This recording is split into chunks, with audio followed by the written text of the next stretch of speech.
Hi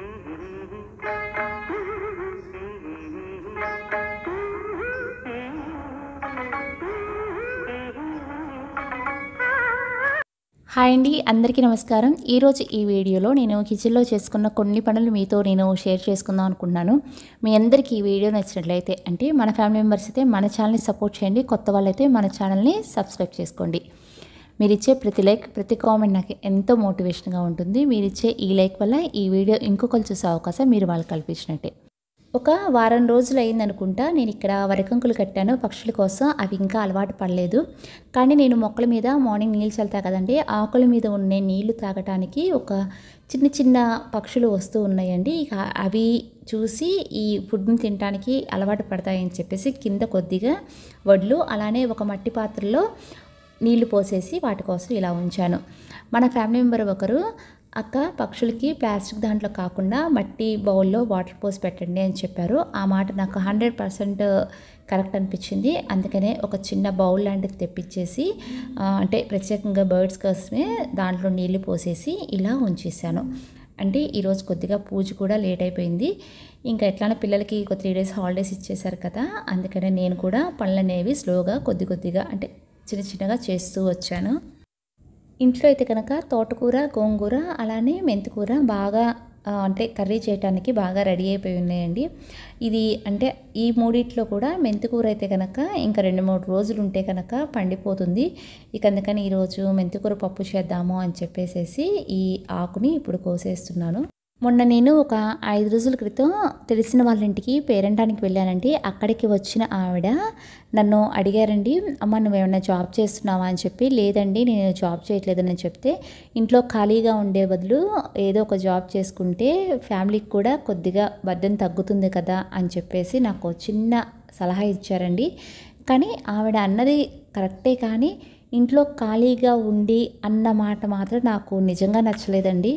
ఖాళీగానే ఉంటామండి, అది ఎప్పుడు ఉంటాం?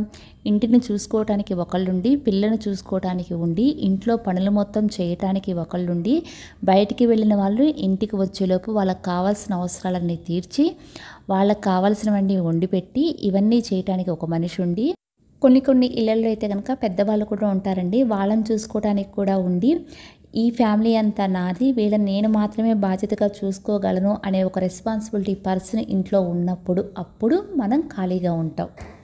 అంత ఛాన్స్ వేరే వాళ్ళకి ఎందుకు ఇస్తామండి? మనమే ఎంతో బాధ్యతగా మన ఫ్యామిలీని మనం చూసుకుంటాం. ఇలా చూసుకున్నప్పుడు ఇంట్లో ఖాళీగా ఎలా ఉంటామండి? బయట ఎంతోమంది అంటే జాబ్ హోల్డర్స్ అవ్వచ్చు, బిజినెస్ మ్యాన్స్ అవ్వచ్చు, కాలేజ్ స్టూడెంట్స్ అవ్వచ్చు, వర్కర్స్ అవ్వచ్చు, స్కూల్ పిల్లలు అవ్వచ్చు, వాళ్ళ పనులు బాధ్యతగా చేసుకోవడానికి బయటికి వెళ్ళినప్పుడు అంతకంటే బాధ్యతగా మనం ఇంట్లో ఉంటున్నాం కాబట్టి వాళ్ళు బయటికి వెళ్ళి వాళ్ళ పనులు చక్కగా చేసుకొని తిరిగి వస్తున్నారు. ఇంట్లో మనం ఉన్నామని ఆ ధైర్యంతోనే. ఆ రోజు ఆవిడన్న ఆ చిన్న మాటకి నా మనసులో ఉన్న ఫీలింగ్ని ఈరోజు మీతో నేను షేర్ చేసుకున్నందుకు మాత్రం చాలా హ్యాపీగా అనిపించిందండి. ఒక హౌస్ వైఫ్గా అయితే కనుక నా ఫీలింగ్ చెప్పాను. ఇక వర్కింగ్ ఉమెన్స్ గురించి అయితే కనుక నేను చెప్పలేనండి. ఎందుకంటే నేను ఫస్ట్ అంటే నాకంటే కూడా వాళ్ళకే ముందు నేను ఎక్కువ ప్రిఫరెన్స్ ఇస్తాను. మీతో మాట్లాడుకుంటూ నేను మెంతికూరను కోసేసి దాన్ని ఇలా శుభ్రం చేసేసి కడిగేసి పక్కన పెట్టేస్తున్నానండి. అలానే ఇందాక టబ్లో మట్టిని కూడా సరి చేశాను కదా, ఈవినింగ్ అయితే కనుక మళ్ళీ మెంతులు వేసేస్తా దాంట్లో. ఇక ఇప్పుడు ఈ పని చేసే ముందు టిఫిన్ చేద్దామని అనుకున్నానండి పిల్లలకి. వాళ్ళైతే కనుక కొద్దిగా లేట్గానే లేచారు. ఈరోజు బ్రేక్ఫాస్ట్లోకి పెసరట్లు వేద్దామని చెప్పేసి నిన్న రాత్రి పెసలు నానపెడదామంటే కొద్దిగానే ఉన్నాయండి. సరే ఉన్నాయి మొత్తం నానపెట్టేసేసి పొద్దున్న వాటిని పిండి పట్టేసి పక్కన పెట్టాను. చూస్తే నలుగురికి టిఫిన్ చాలదు, సరేలే అని చెప్పేసి కొద్దిగా అన్నం వండేసి దాంతోపాటు చింతపండు పులిహోర కూడా ప్రిపేర్ చేద్దామని చెప్పేసి అన్నం వండేసాను. ఈ పులిహోర అయితే భలే సింపుల్గా చేసుకోవచ్చండి. ఆల్రెడీ ప్రిపేర్ చేసుకున్న చింతపండు పులుసుని కొద్దిగా రైస్లో కలిపేసేసి పసుపు అలానే సాల్ట్ కొద్దిగా తాలింపు పెట్టి కలిపేసామంటే కనుక పులిహోర చాలా టేస్టీగా రెడీ అయిపోతుంది. ఈ చింతపండు పులుసు మాత్రం నాకు అమ్మ పట్టిస్తారండి. ఎప్పుడైనా అమ్మ వాళ్ళ ఇంటికి వెళ్ళినప్పుడు మాత్రం ఒక 1/2 kg లేదా ఇంకొద్దిగా ఎక్కువగానే ఈ పులుసుని ప్రిపేర్ చేసిస్తారు. ఇది 1 or 2 months మాత్రం ఫ్రిడ్జ్లో పెడితే చక్కగా అలానే ఉంటుంది. ఎప్పుడైనా సరే ఇలా టిఫిన్స్ లేనప్పుడు కానీ లేదా పిల్లలు స్కూల్కి వెళ్ళేటప్పుడు వంట ప్రిపేర్ చేయడానికి టైం కుదరినప్పుడు, నాకు ఓపిక లేనప్పుడు మాత్రం కొద్దిగా ఇలా పులిహోర అలానే పెరుగన్నం పెట్టేసేసి వాళ్ళకి లంచ్ బాక్స్ ప్రిపేర్ చేసి చాలా ఈజీగా ఇచ్చేస్తాను. ఇప్పుడైతే కనుక ఈ పులిహోరని కలిపేసి పక్కన పెట్టేస్తున్నాను. పెసరట్లు అనేవి కొద్దిగా మెత్తగా మందంగా ఉంటాయి కదండి. అలా కాకుండా పల్చగా క్రిస్పీగా రావాలంటే కనుక నేనైతే 2 గ్లాసుల పెసలకి 1 గ్లాసు బియ్యం నానబెట్టేస్తాను. ఇవి బాగా నానిన తర్వాత అంటే ఒక 5-6 గంటల పైన నాననిస్తానండి. ఇవి నానిన తర్వాత వీటితో పాటు అల్లం, పచ్చిమిర్చి మొత్తం కలిపేసేసి మిక్సీ పట్టేస్తాను. మిక్సీ పట్టిన పిండి ఒక గంట సేపు అలా పక్కన పెట్టేసేసి అప్పుడు నేను దోశలు వేస్తానండి. ఒకవేళ కనుక పిండిలో పచ్చిమిర్చి అలానే అల్లం వేయకపోతే కనుక ఉల్లిపాయలతో పాటు వాటిని కూడా వేస్తాను. ఒకవేళ వేస్తే కనుక ఉల్లిపాయలు ఒక్కటే వేసేసి దోశలు వేస్తాను. కానీ ఈ పెసరట్ల దోశలోకి ఆయిల్ కాకుండా నెయ్యితో వేస్తే మాత్రం టేస్ట్ మాత్రం చాలా బాగుంటుందండి. దోశలు కూడా నేను చెప్పినట్టు వేసి చూడండి, చక్కగా పలచగా క్రిస్పీగా చాలా టేస్టీగా ఉంటాయి. ఇప్పుడు పెసరట్లు వేసేసి అలానే ఇందాక నేను కలిపాను కదా కొద్దిగా పులిహోర, అది కూడా పిల్లలకి ఇచ్చేస్తున్నాను. విశాల్ అయితే కనుక పులిహోర వద్దన్నాడు, విహాస్ అయితే కనుక నాకు పులిహోరే కావాలని చెప్పాడు. కాబట్టి ఇద్దరికి నేను ఇప్పుడు టిఫిన్ పెట్టేసి నేను కూడా టిఫిన్ చేసేద్దాం అనుకుంటున్నాను. ఇక టిఫిన్ చేసేసిన తర్వాత విహాస్ అయితే కనుక ఒక హాఫ్ అన్ అవర్ ఆడుకొని వస్తానని చెప్పి కిందకి వెళ్తున్నాడు. ఎండగా ఉంది వద్దన్నా సరే తను ఇలా రెడీ అయ్యి మాత్రం కిందకి ఆడుకోవడానికి వెళ్తున్నాడు.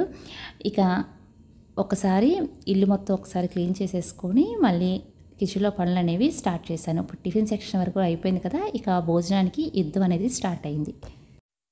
ఇంట్లో అందరూ ఉన్నారంటే పనులు అనేవి ఇలా లేట్ అవుతూ ఉంటాయి. ఓ పక్క వంటకు టైం అయిపోతూ ఉంది, పాలు వచ్చేసి ఆల్రెడీ ఉన్నాయి, పాలను కాద్దామన్నా సరే కుదరలేదు.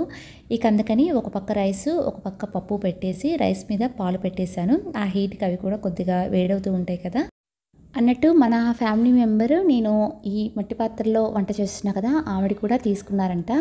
కాకపోతే మట్టి పాత్రలో వంట చేసినప్పుడు కొద్దిగా నాకు ఇసుకలాగా తగులుతుంది, అంటే తినే వాటిల్లోకి ఇసుకలాగా వస్తుంది, ఎందువల్ల మీకు అలా ఏమైనా అనిపించిందా అని చెప్పేసి నాకు మెసేజ్ చేశారండి.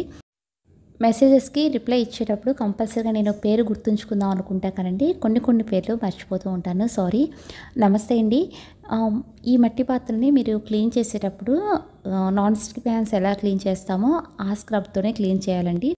లేకపోతే కొబ్బరి పీచు ఉంటుంది కదా, దాంతో క్లీన్ చేసి చూడండి. మిగతా దేంతో క్లీన్ చేసినా సరే ఆ మట్టి పాత్ర అనేది కొద్దిగా అరిగి మీకు అంటే వండే వాటిల్లో కొద్దిగా ఇసుక తగులుతూ ఉండొచ్చు.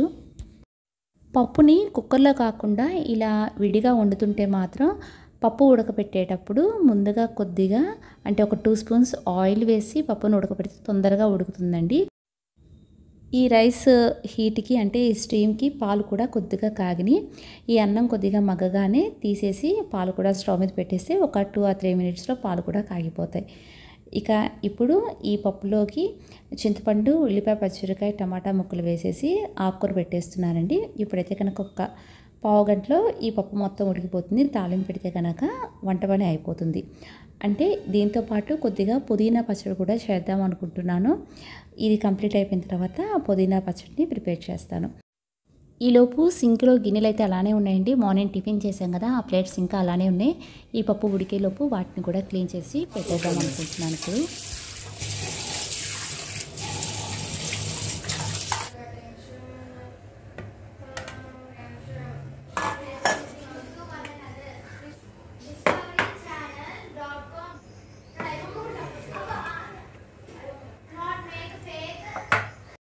ఇక ఈ గిన్నెలు మొత్తం కడిగి పెట్టేశానంటే కిచెన్లో కూడా పెద్దగా పని ఏం లేదండి. పప్పు తాలింపు పెట్టేసి పచ్చడి చేస్తే సరిపోతుంది. అన్నట్టు ఇందాక మట్టి పాత్రల గురించి మాట్లాడుతూ ఉన్నాం కదా, ఎప్పుడైనా సరే మట్టి పాత్రలు అనేవి తడితో అస్సలు పొయ్యి మీద పెట్టకూడదండి. అలాగే ఖాళీవి పెట్టి స్టవ్ ఆన్ చేయకూడదు. దాంట్లో ఏదో ఒకటి వేసిన తర్వాత కనీసం ఆయిల్ వేసైనా సరే స్టవ్ అనేది ఆన్ చేయాలి. తర్వాత ఈ గిన్నెలో ఎంత క్వాంటిటీ అయితే ఉందో దాన్ని బట్టి మనం స్టవ్ని అంటే హై ఫ్లేమా లో ఫ్లేమా చూసుకొని పెట్టుకోవాలి. నేను మీతో మాట్లాడుతూ ఈ వీడియోని షూట్ చేస్తున్నా కదండి, పప్పులో కారం వేయటం నేను మర్చిపోయాను. అందుకనే తాలింపులో కొద్దిగా కారం వేసేసి కలిపేస్తున్నాను. అయినా ఇలా కూడా బాగానే ఉంటుంది, కాకపోతే పప్పులో వేయటం మాత్రం మర్చిపోయాను. నేను పప్పు కలుపుతున్నప్పుడు కూడా చూశాను, పప్పు ఏంటి ఇంత మంచి కలర్ ఉందనుకున్నా కానండి కారం వేయలేదని మాత్రం నాకు ఐడియా లేదు. తర్వాత ఐడియా వచ్చి తాలింపులో కొద్దిగా కారం వేసేసి కలిపేసాను. పప్పు అయితే కనుక రెడీ అయిపోయింది. ఇప్పుడు పిల్లలు తాగడానికి మజ్జిగని ప్రిపేర్ చేస్తున్నానండి. నిన్న నైటే ఈ మజ్జిగ నేను చేసి పెట్టేశాను ఫ్రిడ్జ్లో. ఇప్పుడు ఆ మజ్జిగని ఈ గిన్నెలో పోసేసి దీంట్లో కొద్దిగా అల్లం ముక్కల్ని సన్నగా తరిగి వేసానండి. అసలైతే కొట్టి వేసేస్తారు, పిల్లలకి ఆ టేస్ట్ నచ్చదు కాబట్టి కొద్దిగా అల్లం ముక్కలు, అలానే జీలకర్ర, కరివేపాకుని అయితే కనుక కొద్దిగా నలిపి వేసేస్తున్నాను. జీలకర్రని అయితే కనుక కొట్టలేదండి. ఇలా ఒక 1 అవర్ ఉంచుతా కాబట్టి దీంట్లో ఉన్న ఫ్లేవర్స్ మొత్తం దిగి మజ్జిగ మాత్రం చాలా టేస్టీగా ఉంటాయి. అల్లం, జీలకర్ర, అలానే కొద్దిగా కరివేపాకు, నిమ్మకాయ ఇవి పిండేసేసి ఒక హాఫ్ అన్ అవర్ లేదా 20 మినిట్స్ అలా ఉంచేసేసి ఇక పిల్లలకి ఇప్పుడు ఇచ్చేస్తాను. ఏదైనా జ్యూస్ చేద్దాం అనుకున్నా కానీ ఇంట్లో అయితే కనుక ఫ్రూట్స్ ఏమీ లేవు. ఇక కొద్దిగా చల్లగా మజ్జిగ ఇస్తే, అంటే ఈ మజ్జిగ వాళ్ళు ఇష్టంగానే తాగుతారు. ఇక వాళ్ళ కోసమే ఇది ప్రిపేర్ చేస్తున్నాను. కానీ మజ్జిగ అనేవి చిక్కగా కాకుండా ఇలా పలచగా చేస్తేనే బాగుంటాయండి. ఈ సమ్మర్లో మాత్రం నేను ఎక్కువగా ఈ మజ్జిగని ప్రిపేర్ చేస్తూ ఉంటానండి. ఇంట్లో జ్యూసులు లేనప్పుడు కానీ, సబ్జా వాటర్ పిల్లలకి ఇవ్వనప్పుడు కానీ, ఎక్కువగా ఇంట్లో పెరుగున్నా లేదా నైట్ టైము మీగడతో నేను మజ్జిగ చేస్తాను కదా, అవి ఉన్నా సరే వాటిని ఇలా ప్రిపేర్ చేసి ఇస్తాను. లేదా ఈ టైంలో ఎప్పుడైనా సరే బయటికి వెళ్తున్నప్పుడు ఒక చిన్న బాటిల్లో మాత్రం ఈ మజ్జిగ పోసి ఇచ్చామంటే కనుక వాళ్ళకి దాహం వేసినప్పుడు, అంటే మంచిలు తాగాలి అనిపించినప్పుడు మాత్రం ఈ మజ్జిగ తాగేస్తారు. లేదా ఎక్కువగా నేను పుచ్చకాయ జ్యూస్ చేసి ఇస్తానండి. ఎండలో పుచ్చకాయ జ్యూస్ తాగితే మాత్రం మంచి రిలీఫ్ వస్తుంది. ఒకసారి మీరు ట్రై చేసి చూడండి. ఇక ఇప్పుడు పుదీనా పచ్చడి చేద్దాం అనుకుంటున్నాను. కానీ పుదీనా మోడ్రల్లో అయితే కనుక చాలా బాగుంటుందండి. మోడ్రల్లో పుదీనా అనేది ఎప్పుడు ఫ్రెష్గా ఉంటుంది. నాకు ఒక కట్ట తెప్పిస్తే సరిపోతుంది. ఇప్పుడు దాన్ని క్లీన్ చేసేసి సాల్ట్ వాటర్ వేసి కడిగేసేసి నీళ్లు వడిలేదాకా ఇలా పక్కన పెట్టేస్తున్నాను. ఈలోపు విహాసను వాళ్ళ ఫాదరు బయటికి వెళ్దాం అనుకుంటున్నారు. కానీ వాళ్ళు ఏదో మాట్లాడుకున్నారు. నేను పెద్దగా వెళ్ళలేదు కానీ విశాల్ వచ్చి చెప్తున్నాడు. సరే వాళ్ళు బయటికి వెళ్తా అంటున్నారు కాబట్టి కొద్దిగా ఒక గ్లాస్ మజ్జిగ ఇచ్చేసి పంపిద్దాం అనుకుంటున్నాను. ఇక వాళ్ళ కోసమే ఈ మజ్జిగ పోసి ఇచ్చేస్తున్నాను. కానీ నేను వేసిన ఇందాక జీలకర్ర, అల్లం, సాల్టు, కరివేపాకు, నిమ్మకాయ ఇవన్నీ వేసిన తర్వాత ఒక హాఫ్ అన్ అవర్ తర్వాత తాగితే మాత్రం ఆ ఫ్లేవర్స్తో మజ్జిగ చాలా బాగుంటుంది. ఇక ఇప్పుడైతే కనుక వీళ్ళు బయటికి వెళ్ళిపోతున్నారు కదా, మళ్ళీ వచ్చేప్పటికి 1 అవర్ అవుతుంది. అదే కాక భోజనం టైం అయిపోతుంది అని చెప్పేసి ఇప్పుడు వాళ్ళకి ఈ మజ్జిగ ఇచ్చేస్తున్నాను. వీళ్ళు బయటికి వెళ్ళేటప్పుడు ఎందుకు వెళ్ళారో తెలియదు కానండి, బయట నుంచి వచ్చిన తర్వాత మాత్రం నాకు ఒక 1 అవర్కి దేనికోసం వెళ్ళారో తెలిసింది. ఈ చిన్న హ్యాపీ మూమెంట్ని నేను నెక్స్ట్ వీడియోలో మీతో నేను షేర్ చేసుకుంటాను. తర్వాత ఇక ఇప్పుడు పుదీనా పచ్చడిని ప్రిపేర్ చేస్తున్నాను. పుదీనాని కొద్దిగా ఆయిల్ వేసేసి బాగా మగ్గిచ్చేసిన తర్వాత కొద్దిగా మిరపకాయలు వేయించి దాంట్లో జీలకర్ర, ధనియాలు, వెల్లుల్లిపాయలు, కొద్దిగా సాల్ట్ మొత్తం అంటే ఇంతవరకు మిక్సీ పట్టేసిన తర్వాత ముందుగానే పుదీనాని మగ్గించాం కదండి ఆయిల్లో, దాంట్లోనే కొద్దిగా చింతపండు కూడా వేసేసాను. ఇప్పుడు పుదీనా, చింతపండు దీంట్లో కలిపేసేసి ఒక్కసారి మిక్సీ పట్టేసేసి మిక్సీ పట్టిన దాన్ని కొద్దిగా తాలింపు గింజలు ఎక్కువేసి అలానే వెల్లుల్లిపాయను కూడా కొద్దిగా దంచి వేస్తే మాత్రం పుదీనా పచ్చడి చాలా బాగుంటుందండి. ఒకసారి మీరు ట్రై చేసి చూడండి. దీంట్లో కంపల్సరిగా నెయ్యి వేసుకుంటే మాత్రం ఆ టేస్ట్ మాత్రం నెక్స్ట్ లెవెల్లో ఉంటుంది.